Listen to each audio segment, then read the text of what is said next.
Assalamualaikum warahmatullahi wabarakatuh. Nama saya Rizky Satriaji dengan NIM 122922001. Di sini saya ingin mengangkat atau membahas sebuah isu tentang ketidakpastian perekonomian global. Nah, sebelum masuk ke pembahasan, saya ingin menjelaskan tentang apa itu ketidakpastian perekonomian.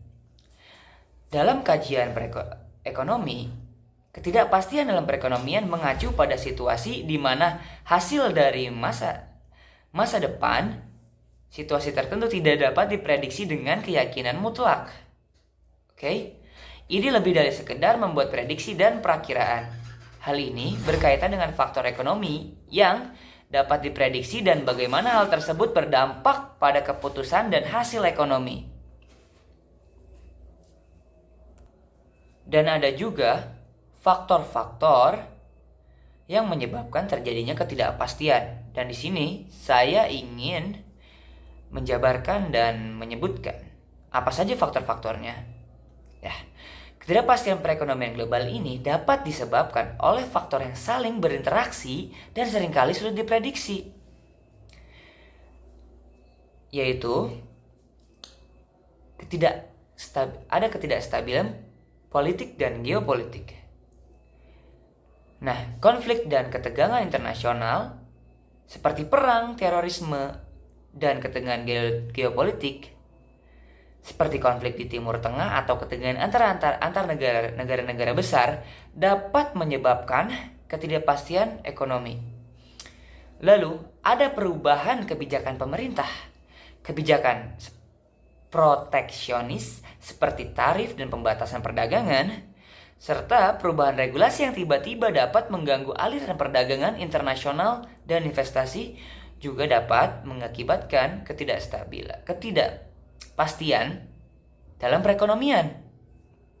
Lalu, yang kedua ada perubahan kebijakan moneter dan fiskal. Nah, kebijakan dari bank sentral seperti keputusan bank sentral mengenai suku bunga, pelonggaran, atau pengetatan kuantitatif dalam kebijakan dan kebijakan likuiditas dapat mengaruhi pasar keuangan global, yang mana ini pun dapat menyebabkan ketidakpastian perekonomian global.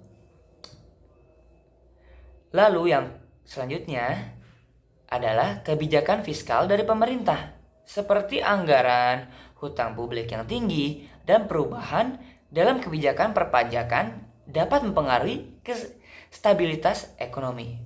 Oke? Lalu yang ketiga, ada fluktuasi harga komoditas. Nah, seperti harga minyak dan gas, fluktuasi harga energi dapat mempengaruhi biaya produksi, inflasi, dan daya beli daripada konsumen itu sendiri. Lalu yang selanjutnya ada krisis keuangan dan ekonomi. Krisis keuangan global seperti kejadian krisis keuangan pada tahun 2008 dapat menyebabkan ketidakpastian ekonomi yang meluas, mengurangi kepercayaan investor, dan dapat memperlambat pertumbuhan ekonomi. Nah, lalu ada masalah ekonomi di negara-negara besar.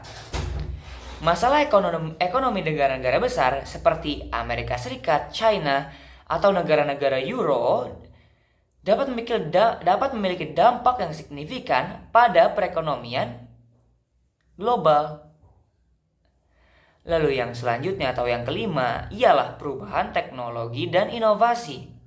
Disrupsi teknologi atau kemajuan teknologi yang cepat dapat mengubah industri dan pasar kerja, menciptakan ketidakpastian tentang masa depan, pekerjaan, dan model bisnis.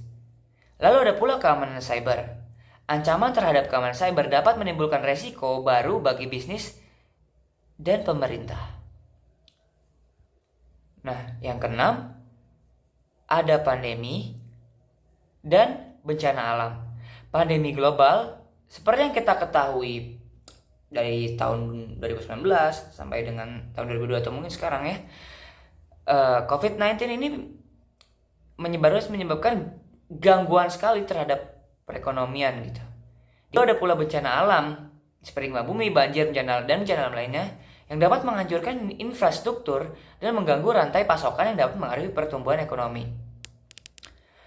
Lalu yang selanjutnya ada ketidakpastian perdagangan internasional. Nah, perang dagang ini juga dapat menyebabkan ketidakstabilan perekonomian global. Dikarenakan ketegangan perdagangan antar negara-negara besar, contohnya ya, seperti Amerika dan China dapat menyebabkan gangguan rantai pasokan dan mengurangi volume perdagangan. Lalu ada perubahan perjanjian dagang. Negosiasi ulang atau pembatalan perjanjian dagang dapat menciptakan ketidakpastian bagi bisnis yang bergantung pada akses pasar internasional. Lalu yang terakhir adalah fluktuasi pasar keuangan. Nah, volatilitas pasar keuangan ketika perubahan tajam dalam harga saham dan obligasi dapat menciptakan ketidakpastian bagi investor perusahaan gitu. Lalu ada pergerakan nilai tukar. Fluktuasi nilai tukar mata uang dapat mempengaruhi perdagangan internasional dan investasi asing. Mungkin faktor-faktor seperti itu, lalu kita akan lanjut ke dalam pembahasannya. Nah, dalam laporan World Economic Outlook April 2024, Dana Moneter Internasional atau IMF memperkirakan ekonomi global tumbuh dengan stagnan pada level 3,2% pada 2024. Namun, adapun ekonomi Amerika Serikat diperkirakan kembali menguat 2,5% pada 2023 menjadi 2,7% pada tahun 2024, ditopang oleh kuatnya permintaan domestik dan manufaktur. Masih kuatnya perekonomian Amerika Serikat tersebut diikuti dengan laju inflasi yang masih tinggi sehingga pemangkasan suku bunga acuan oleh Bank Sentral Amerika Serikat yaitu The Fed berpotensi tertunda. Nah, sementara itu dinamika keuangan global pada tahun 2024 telah berubah sangat cepat ke arah yang dengan kecenderungan ke arah negatif akibat eskalasi dari perang di Timur Tengah. Dengan tingginya imbal hasil obligasi Amerika Serikat, berbagai sumber tersebut menyebabkan arus modal portofolio dari negara-negara berkembang berpaling ke Amerika Serikat. Yang akibatnya indeks dolar Amerika Serikat terhadap uang-uang utama menguat dan nilai tukar berbagai negara pun melemah termasuk rupiah. Nah, meskipun diterpa ketidakpastian, namun Indonesia masih berusaha untuk menguatkan dan mempertahankan kestabilan perekonomiannya. Dan bahkan diperkirakan pertumbuhan ekonomi Indonesia pada tahun 2024 diperkirakan akan tetap berada di atas 5%. Apakah itu realistis, kawan-kawan? Selain itu, faktor kedua yang akan memperkuat stabilitas itu adalah nilai penguatan tukar rupiah, yaitu kembali masuk ke investasi portofolio. Nah, Gubernur BI Peri Warjio mengatakan data di pasar non-deliverable forward atau NDF luar negeri dan NDF dalam negeri menunjukkan nilai tukar rupiah akan menguat selama sebulan ke depan menuju dari 16.000 per dolar, dan bahkan rupiah akan terus menguat hingga 15.800 per dolar Amerika Serikat. Nah, katanya penguatan nilai rupiah itu akan terus berlangsung dari sekarang sampai dengan akhir tahun 2024. Perry menyebut terdapat beberapa faktor yang akan mendorong penguatan nilai rupiah. Pertama, kenaikan suku bunga acuan BI rate telah memberikan daya tarik imbal hasil bagi para investor portofolio untuk masuk ke pasar keuangan domestik.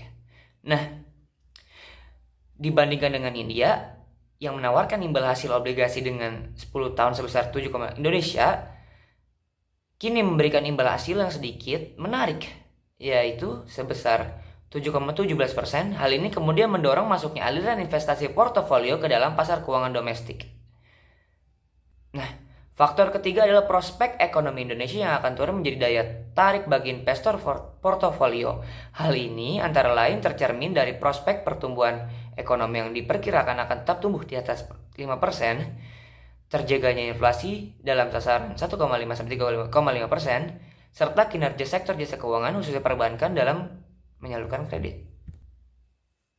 Nah,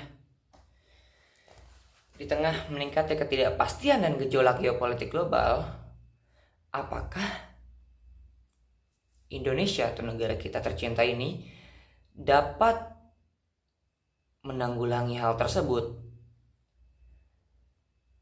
Tentu saja dengan data yang sudah saya sajikan tersebut, kemungkinan Indonesia akan tetap bertahan dan jauh lebih kuat daripada sebelumnya. Semoga hal itu akan terus berlanjut dan hal ini akan terus membaik. Mungkin sekian saja dari saya. Segitu saja yang dapat saya sampaikan. Mohon maaf kalau masih banyak sekali kekurangannya. Assalamualaikum warahmatullahi wabarakatuh.